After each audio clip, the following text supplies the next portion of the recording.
Tiens, salut Gundil, tu es confiné en France. Ça se passe comment pour toi? Les gens se posent des questions. Bah, je les emmerde. On parle bodybuilding, on parle pas de ma vie. Je te pisse au cul, mec. Non, en entraînement, il s'entraîne chez lui. Il a une salle magnifique. Bah oui, T'as combien de machines, Michael? je sais pas, je compte pas tous les jours, mais j'en étais à 70 à peu près. 70 machines pour Michael Gundil. Putain, un fou furieux. Ultra populaire dans le monde de la perte de poids, du fitness, de l'entraînement, je vais aujourd'hui te parler du HIIT, l'entraînement de haute intensité par intervalle ou l'entraînement à haute intensité par intervalle ou l'intervalle de haute intensité par... Bref, High Intensity Interval Training, voilà, tout simplement. Donc j'étais dans un business de produits et du coup j'en ai livré donc à Maître Calme, mais officiellement ça n'était pas pour lui, d'accord, c'était pour plusieurs personnes, des commandes groupées, voilà. Les gens ils suivent beaucoup les bodybuilders maintenant Ouais. sur les réseaux sociaux et des fois ils s'étonnent de voir des bodybuilders très lourds manger beaucoup de junk food. Et en fait, ce qu'ils comprennent pas, c'est qu'en dehors de toute utilisation de produits dopants, comme c'est des mecs qui pèsent 120, 130, 140 kilos, ils ont besoin de tellement de calories qu'en fait, c'est infaisable en mangeant sain, faut dire ce qui est. C'est vrai que c'est des gabarits qui tournent juste en maintien à au moins 6000 calories, quoi. On s'en rend pas Voilà, compte.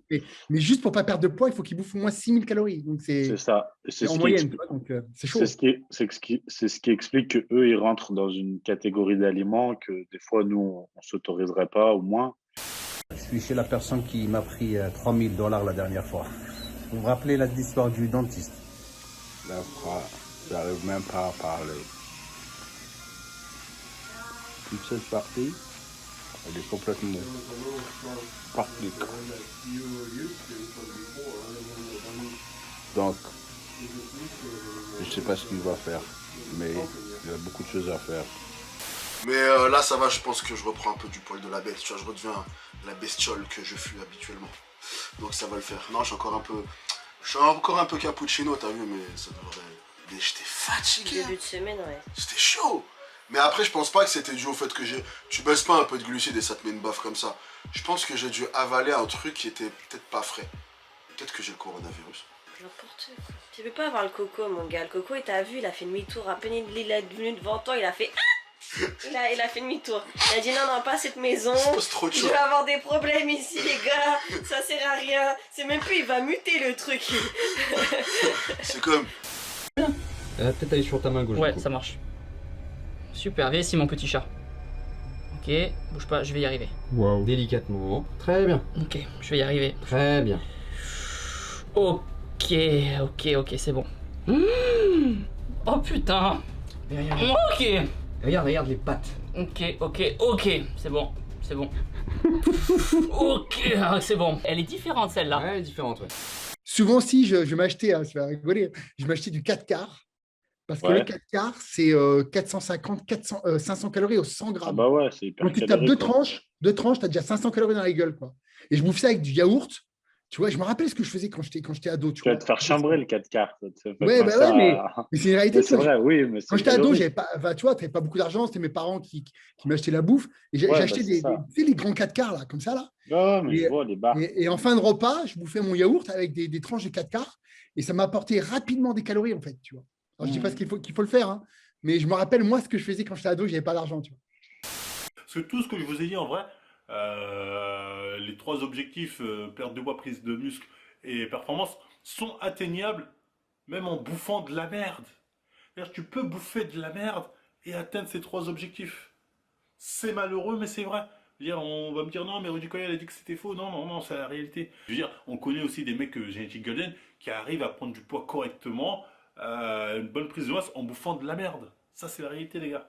Donc ça, on va pas me dire, ah, ils sont tous dopés. Non, c'est la réalité. Donc la prise de muscle peut se faire en bouffant de la merde. Même la perte de poids, je suis désolé, même la perte de poids peut se faire en bouffant de la merde. Par contre, est-ce que c'était pour lui directement, officiellement? Non. Maintenant, ça, je ne suis pas derrière lui quand il est aux toilettes ou sous la douche ou autre.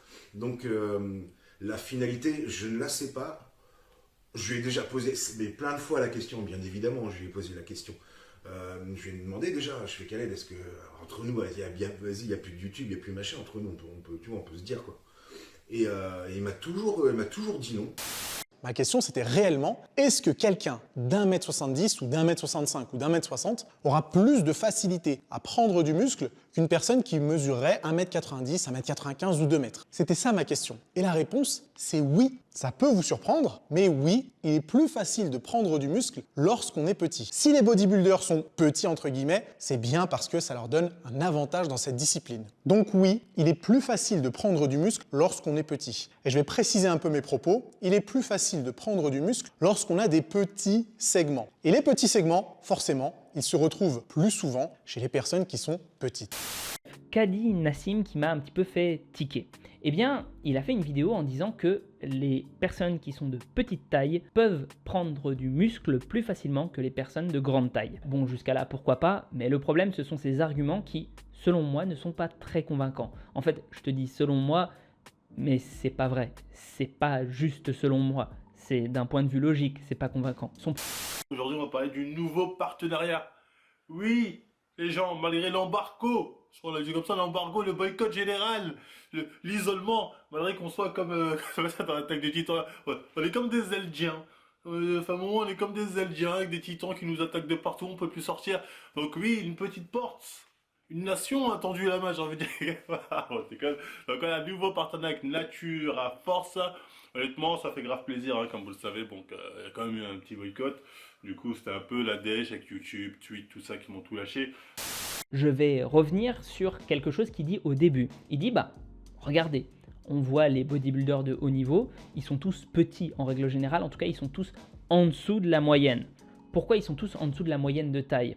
Eh bien, c'est parce que c'est plus facile de construire du muscle quand on est petit. Et ça, c'est pas vrai du tout. Ça peut avoir plein d'autres raisons qui ne sont pas du tout reliées à la facilité à construire du muscle.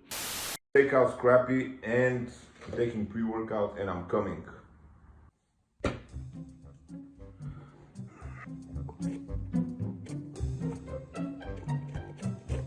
Chest day, bro. Chest day. Yeah, what?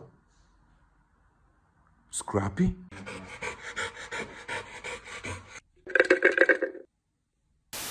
Mais imagine, mets-toi en situation. Imagine, contre toute attente, bah je suis un prodige de la guitare. Mais qui sait? Mais on sait pas, mais... Mais surprenant. Non, mais par exemple, les mecs comme Mozart, etc., à 4 ans, ils étaient des tueurs en piano. C'était des prodiges, tu vois, ils avaient quelque chose, et boum. Imagine, là, tout de suite, je vais rentrer dans la légende, en mode, je prends la guitare, je te fais 3 tours de passe-passe, et je deviens le meilleur guitariste du monde. Et on devient riche. Et on va vivre sur une île. Je pense que vous avez appris la nouvelle. Les salles de sport sont de nouveau autorisées à ouvrir. Après tant d'années, les plus jeunes d'entre vous ne savent peut-être même pas ce qu'est une salle de musculation. Vous n'aurez qu'à demander à vos parents, tiens. Ou plutôt à vos grands-parents. Je suis sûr qu'ils ont déjà été inscrits dans une salle à leur époque. Nous, on se servait des salles de sport pour transformer son physique. Mais pas seulement. C'était aussi un moyen d'être mieux dans sa tête, d'être en meilleure santé, de se dépasser, de se fixer des objectifs. Mais depuis l'année 2020, c'est-à-dire depuis très longtemps, les salles sont fermées. Parce qu'apparemment, le gouvernement de l'époque avait du mal à gérer la pandémie qui nous touchait et a décidé que les salles de sport n'étaient pas essentielles. Alors, quand j'étais allé la dernière fois chez lui, donc j'ai dormi chez lui, je suis tombé sur des produits de relance, donc de PCT, qui n'étaient pas à moi, qui ne faisaient pas partie de mes produits. Donc ça m'avait quand même mis le doute. Et je me suis dit, peut-être qu'il me prend pour un con, mais qu'il a peur que j'en parle sur YouTube, et qu'il a peur que je nique le business, les vendeurs de rêves, les machins et tout.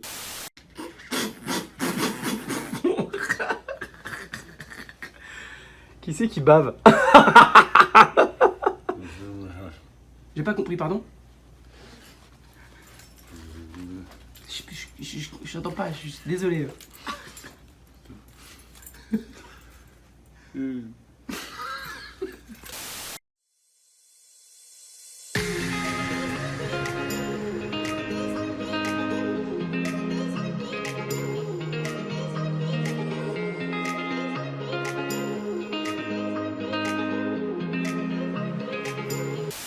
question du jour, c'est est-ce que la nutrition, c'est 80% du travail, comme on l'entend souvent?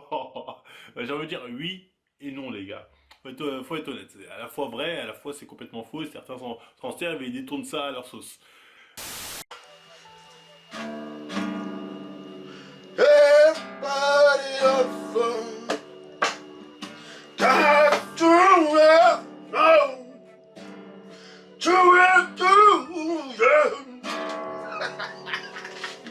Mon gars, si tu finis pas dans le zapping, avec ça, je comprends pas. Je lui ai posé la question, donc il me l'a expliqué le pourquoi du comment ces produits étaient là chez lui, parce que il a des copains qui cachent à leurs femmes, etc. Et du coup, que lui gardait les produits. Donc c'est une excuse comme une autre, en tout cas c'était la sienne. Maintenant, avec le recul, le temps, les connaissances, etc., oui, j'ai quand même un gros doute, il a quand même explosé à un moment donné. Maintenant, ça reste mon avis personnel. Pareil, je voulais qu'on parle un peu les différentes idées de business qu'on a eues. Est-ce que tu te souviens un peu des idées à la con? J'ai dû me creuser un peu les ménages. Une de toi. Ouais, je pense que t'as pas oublié. Monsieur voulait vendre des œufs d'oie. Il y a un business, frérot, on va se faire des couilles en or. Il me dit les œufs d'oie, ça se vend 2 € l'œuf. Tu te rends compte, une oie, elle pond tous les jours. Je dis gros, il y a de l'argent à faire, personne fait ça. Mais j'avoue, après avec du recul, bon, c'était un peu con. L'autre jour, on a pris Karine en autostop, bonne action. Et il en a découlé qu'elle nous a indiqué la ravine Thomas où qu'on a été. Et du coup, sur place, on est tombé sur la jeune demoiselle à qui que j'ai fait les photos. Bonne action. Là où je veux en venir. C'est la loi de la C'est quand le retour karmique pour moi, c'est je donne. Et je suis là. Rayon thon en boîte, il se passe rien. Tu as déjà tout, je pense. Il a mis un frisbee. Et après il a essuyé. Il s'est branlé partout sur toi.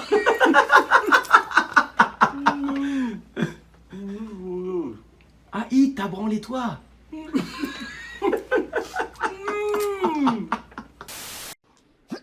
Genre j'ai un problème, je sais pas combien faire de reps. 10 ou 12. Ouais mais 10 ou 12, je viens déjà d'en faire 10 ou 12, mes muscles ils sont habitués quoi. Ouais, c'est pas faux. Quand dans le désordre, 12, 8, 6, 9. Ah mais t'as raison, ça va les choquer. Grave. Mais ouais. Après plusieurs années de galère, toutes les salles de sport ont fait faillite en France. Les miennes, malheureusement, n'ont pas fait exception, mais j'ai dû les fermer avec beaucoup de tristesse. Et du coup, la plupart des coachs ou des gérants de salles ont complètement changé de métier. On a un peu été contraints d'abandonner notre passion, celle qui était d'accompagner des pratiquants en salle de sport, avec tout le matériel nécessaire à leur progression. Bon, on a bien essayé de coacher des gens en extérieur, mais tout ça n'avait plus la même saveur forcément, plus la même efficacité. C'était pas trop désagréable en été, mais en hiver, ça devenait quand même un peu plus compliqué. Comment t'es arrivé à 108 kilos, toi? Ça m'intrigue, parce qu'on fait la même taille en plus. 108 kilos, c'est balèze. Hein. Ouais, pareil, hein, en mangeant plus, en faisant moins d'activité. C'est-à-dire qu'à un moment donné, je faisais que m'entraîner, me reposer, manger, et puis c'était un cercle, tu vois, c'était un cercle comme ça, tu vois. Si vraiment on vous dit la vérité de la vérité, depuis le début qu'on fait des vêtements, on n'a pas gagné d'argent. Bodytime, on va dire qu'on est en positif. Moi j'ai calculé à peu près. Sur une collection notamment, celle qui n'avait pas trop marché sur Hades, c'est des gros montants, hein, ça va peut-être vous choquer un peu, mais genre je pense que sur une collection on a perdu à peu près 100 000 € d'investissement, donc qui sont compensés par tout le reste. Voilà, donc comme il dit, on n'a pas gagné grand chose, ou voire pas gagné d'argent avec les vêtements, mais parce qu'on s'est foiré sur une collection Hades, ça en est mordu les doigts, ça a un peu annulé tout ce qu'on avait pu faire avant et tout. Mais on vous le répète, vos muscles ne sont pas en train de compter vos reps et de se dire « Ah c'est bon, il en a fait 12 ». À la base, cette fourchette de répétition elle a été définie par des études qui ont montré qu'elle était optimale par rapport à la vitesse d'exécution des répétitions. Effectivement, le temps d'exécution d'une répétition serait de 4 à 6 secondes pour une réponse musculaire maximale de 40 à 70 secondes de temps sous tension, ce qui correspond à 10 à 12 répétitions chez la plupart des pratiquants. Voilà, donc en fait ce qui va compter c'est vraiment le temps sous tension sur votre série et non pas le nombre de répétitions de votre série. Y'a pas à chier cet effet là de la gueule, hein. On va pas mettre en argent, ça c'est dommage, non, parce que c'est... Ah, bon. On dirait quand même des... on dirait quand même pas des vieux poils de chatte. Tu sais, quand tu viens de bourriner maman, tu vois, qu'il y a un peu de transpi, un peu de sperme aussi, faut le dire. Ça fait pas pareil là. Ah la vache. Il y a un petit côté dégueulasse quand même, hein. Ah, putain, moi je te le dis.